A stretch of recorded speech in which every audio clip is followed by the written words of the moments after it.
Quick check, yes or no. Do you check email the second that you wake up? Say yes to work even when you're already maxed out? Feel guilty when you take a real break? Or secretly hate vacations because you can't shut your brain off?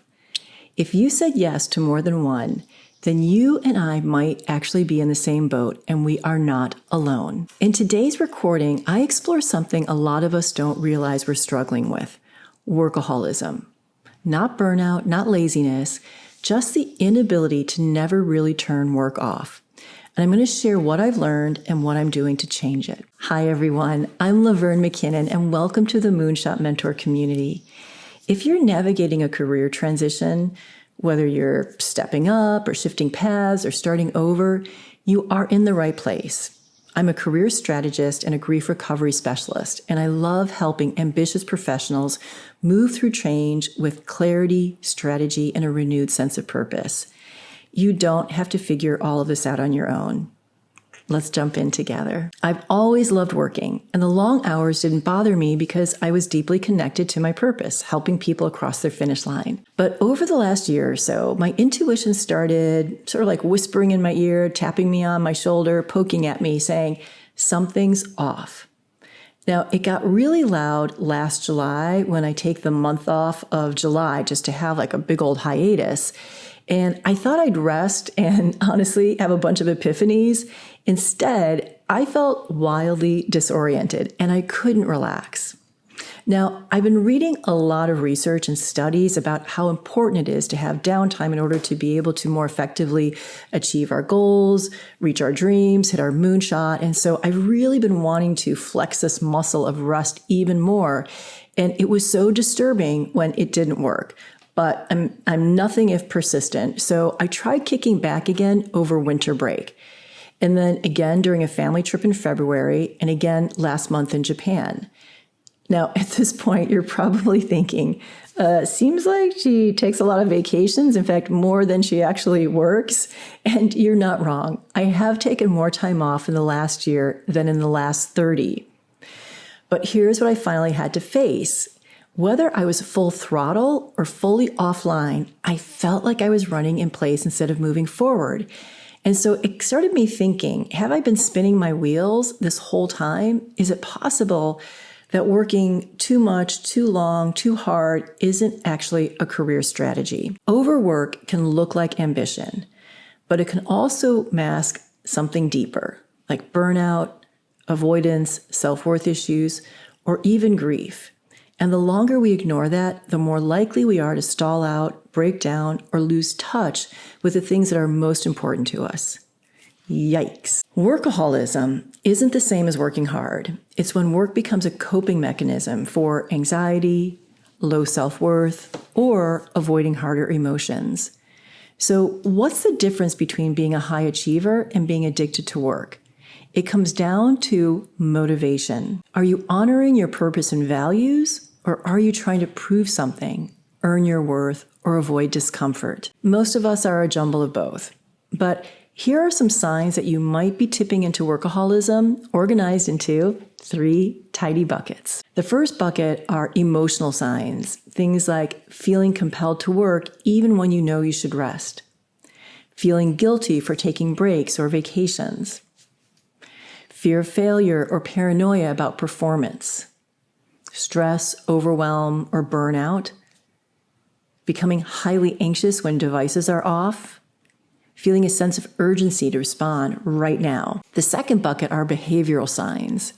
So it might be things like working long hours even if you don't really have to, always available for work-related tasks, checking emails or Slack during personal time, not taking vacations or taking them but not really unplugging, difficulty saying no, perfectionism and control issues, and an inability to delegate. And then this third bucket are relational and lifestyle changes. So things like neglecting self-care. That could be exercise, nutrition, sleep, being distracted during conversations, being called a control freak, and really just like missing out on life events because work won't or can't wait. Now, I don't want you to think that there's something wrong with you or that you're broken, because here's the thing, your relationship to work, it was shaped by what you experienced growing up. Whatever your parents or primary caregivers modeled, that became what's normal for you. Now, as an adult, you actually get to choose and shape your relationship with work based on your unique values and the things that are important to you. For my family, work was a priority. For a long time, we were a lower income household, and my dad worked in construction. He was an independent contractor. And wow, for several years, it was tough times. He was out of work because of strikes, an industry downturn, and a recession. And I'm pretty sure this is accurate. I think we took only 2 family vacations in my entire childhood. Here's the thing, my dad was just afraid a job might come along while we were on vacation. And then what was he going to do? It's like he needed to be available. And also vacations cost money no matter how scrappy we were. So I learned early in my childhood that work meant safety and that not working might mean losing your home. And we did come close. Here are 3 strategies that I'm experimenting and playing with to try to break these patterns of workaholism. The first is psychological detachment. Work recovery researchers like Sabine Sonnentag emphasize psychological detachment, which means truly disconnecting from work mentally during off hours. It sounds simple, but if you're anything like me, it's one of the hardest things to do. I can shut my laptop. That part's easy. What's harder is redirecting my mind. And so I've been trying to do things that pull my focus elsewhere to basically show my brain it's possible to think about other things. So I've been doing stuff like reading crime novels, calling friends who don't actually care what I do for work, scrapbooking. Now, the second category is something that I'm experimenting with on a personal level. This isn't something that I learned elsewhere, and that's rebuilding trust with my time. So like a building contractor, and yes, I am throwing a little bit of shade at building contractors, I have historically underestimated how long a task will take me. So for example, I might think, oh, I can write this proposal in an hour, and then, of course, it takes 3. I value efficiency, achievement, and getting things done, which is great until I start making unrealistic schedules, and then I shame myself when I fall short. So I started doing a time audit. I've been tracking how long it actually takes to onboard a new client, build a workshop, or write a blog post.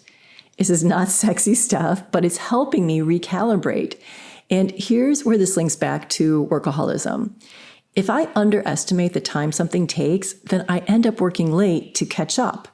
If I plan realistically, I can protect my downtime. Now, this final category is about redefining self-worth. And it's a little tender for me. I'm actively in therapy trying to untangle the belief that my worth is tied to my productivity.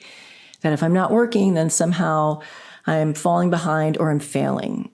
And it's a belief I absorbed early, as we talked about, and it's really tough to challenge. But here's the reframe that I've been working with. Rest isn't the opposite of ambition. It's what makes ambition sustainable. I'm going to say that one more time. Rest is not the opposite of ambition. It's what makes ambition sustainable. So now I'm asking myself, what makes me proud that has nothing to do with work? Who am I when I'm not wildly productive? How do I want to role model work to my kids? Bottom line is I'm not saying don't work hard. I'm saying maybe it's worth asking why you're working so hard. Sometimes we're chasing meaning, sometimes we're chasing safety, and sometimes we're chasing the belief of being enough. What I'm learning is this: working less does not mean I care less. Resting more doesn't mean that I've lost my edge. And letting go of the grind doesn't mean that I've let go of my ambition.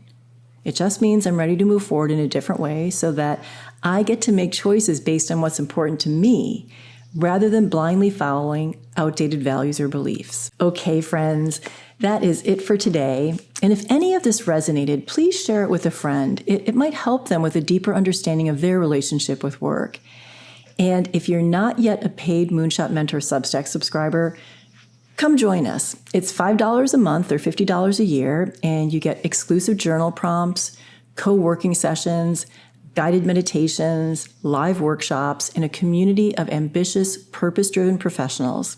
You can sign up at moonshotmentor.substack.com, and you'll also find all of my socials and ways to work with me there. A very big thank you to Lynn Chen for the editing and social media expertise. Follow her at Ms. Lynn Chen, and thank you so much for spending time with me today. Until next week, keep going after your moonshot.